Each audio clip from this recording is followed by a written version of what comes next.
A quiet voice from Toronto's underground scene, who once released his music anonymously, is now sitting at the top of the global music charts. The Weeknd, a name that has become synonymous with hypnotic beats and haunting vocals, has just shattered yet another record. With over 1 billion streams on 18 different tracks, he's taken Spotify by storm, becoming the first artist to achieve such a feat. But how did he get here? What makes his music resonate with billions? The Weeknd's career trajectory is nothing short of remarkable, a journey that began in the shadows of Toronto's underground music scene. When he first released his music anonymously on YouTube in 2010, no one could have predicted the massive influence he would have on the global music landscape. At the time, the industry was still getting used to the rapid changes brought on by the digital era, and The Weeknd's mysterious persona, combined with his dark, atmospheric sound, fit perfectly into a world hungry for something new and enigmatic. His mixtapes, later compiled into the trilogy album, presented a raw, emotional, and unfiltered look into the struggles of fame, love, and addiction. His breakout track, Wicked Games, signaled the beginning of his ascent, but it was his ability to continually evolve that set him apart. Moving from the underground into mainstream pop without losing his unique sound was no easy feat. The transition became more evident with his 2015 album Beauty Behind the Madness, which featured hits like Can't Feel My Face and The Hills. These songs, filled with catchy hooks, production innovation, and a strong sense of narrative, allowed him to bridge the gap between indie R&B and global pop appeal. When Starboy was released in 2016, featuring collaborations with industry giants like Daft Punk, The Weeknd solidified his status as a pop culture icon. Starboy and I Feel It Coming brought a sleek, futuristic sound that took over airwaves and continued to drive his streaming numbers into the billions. By this point, his ability to dominate both streaming platforms and traditional music charts became undeniable. The Weeknd wasn't just a star in the traditional sense, he was redefining the very way stardom could be measured in the streaming era. But it was his 2020 album After Hours that truly pushed him into uncharted territory.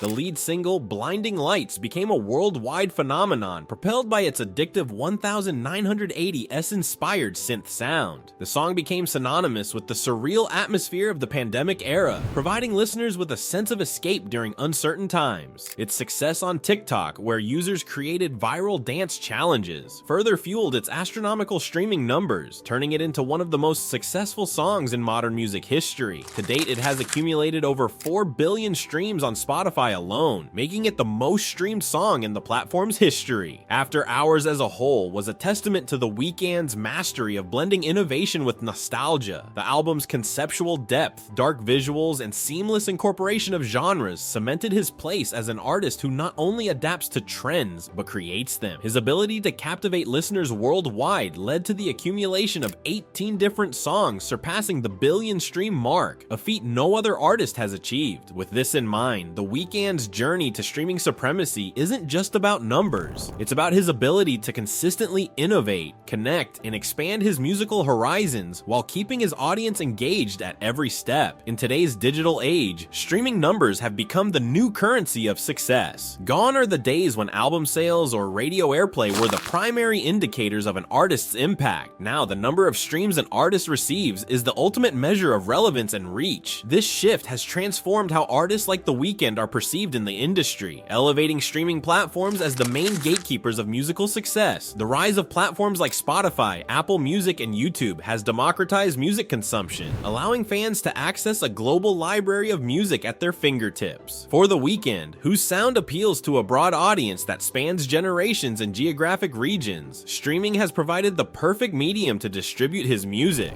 His ability to craft music that resonates with such a wide demographic is one of the reasons his streaming numbers are so consistently high.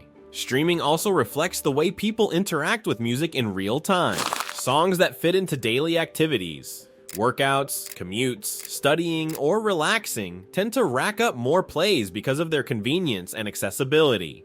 For an artist like The Weeknd, whose discography includes everything from club anthems like Starboy to introspective tracks like Call Out My Name, his versatility allows his music to be placed in a variety of listening contexts. Whether it's a viral moment on TikTok or being added to Spotify's curated playlists, The Weeknd's songs continue to find new life long after their initial release. Another key factor contributing to his success is his strategic use of multimedia to enhance his music. For instance, the music video for Blinding Lights states, with its cinematic retro aesthetic, became almost as iconic as the song itself. His Super Bowl halftime performance in 2021 further amplified his streaming numbers, as millions tuned in to watch the spectacle live and then streamed his music afterward. The global reach of streaming also means that artists like The Weeknd are no longer confined to their domestic markets. While he initially gained fame in North America, his influence now stretches across Europe, Asia, and Latin America. Spotify's international expansion has allowed artists to reach audiences they never could have through traditional methods, and The Weeknd has been one of the biggest beneficiaries of this global shift. His ability to create universally appealing music that transcends language and culture is a testament to his understanding of the global music market. As we celebrate The Weeknd's streaming achievements, we also have to consider the broader implications of these massive numbers. Platforms like Spotify were built on the idea of making music accessible to everyone, and their business model primarily revolves around two revenue streams: advertising and paid subscriptions. However, as artists like The Weeknd continue to generate billions of streams, the question arises, is the current model sustainable and fair for content creators? At present, the majority of streaming platforms rely heavily on advertising revenue to remain profitable. Free tier users are subjected to ads between songs,